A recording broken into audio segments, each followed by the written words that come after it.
Character body 2Ds are the new kinematic bodies.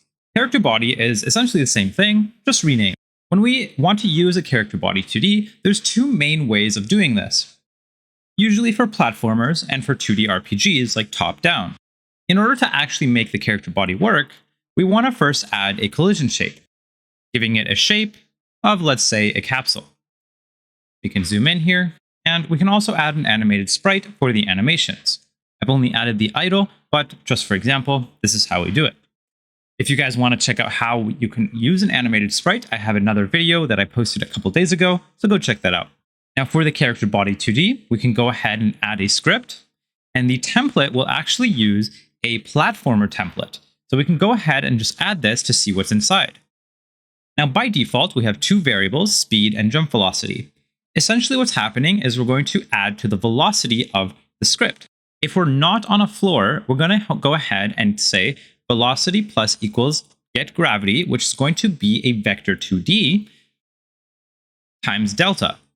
Get gravity is a built-in function inside the engine where you can see, like I said, it returns, it doesn't say here, but it does return a vector 2, it says right here, vector 2 actually, and we multiply it by delta, which is the physics process. We can also handle jump by checking to see if we do UI accept, which by default is spacebar or the enter key.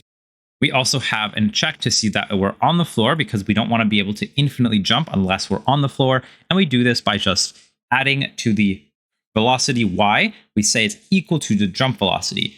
What this will do is immediately allow our character to start going upwards. We can also go in the right and left direction by getting variable direction, and we only need to do left and right. And for the direction left and right, we just need to apply the velocity on the x direction and of course move and slide. To make this properly work, I've gone ahead and added a static 2D with an icon and a collision shape. We can now hit play and see that we're able to move left and right. Animations are a different story, but this is the basics of character body. If you wanted to do a top-down, a directional character, that's also very possible. In fact, it's actually a lot easier.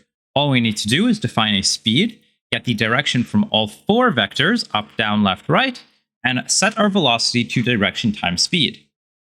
Now this is the very basics of it, but we are able to move, but it's hard to tell, so let's go ahead and add an icon here, just so we have a reference of where we're moving. And now you can see I'm able to move around in all 8 directions. That is the basics of Character Body 2D. If you guys have any requests on anything else you'd like to see, go comment down below.